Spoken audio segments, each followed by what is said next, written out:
21/2/2026 சனிக்கிழமை. கண்களால் கற்றுக்கொள்வதை விட காதுகளால் கற்பதே அதிகம்.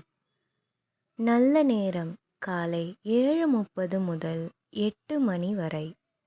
இன்னைக்கு நல்ல நேரம் வெறும் 1/2 hour தான் இருக்குது. மாலை 4:30 முதல் 5:30 மணி வரை. கௌரி நல்ல நேரம் காலை 10:30 முதல் 11:30 வரை. மாலை 9:30 முதல் 10:30 மணி வரை. ராகு காலம் 9 முதல் 10:30 மணி வரை. குளிகை 6 முதல் 7:30 வரை. யமகண்டம் 1:30 முதல் 3 மணி வரை. இதை தினமும் பெற சப்ஸ்கிரைப் செய்ய மறந்துடாதீங்க. இந்த நாள் இனிய நாளாக அமையட்டும்.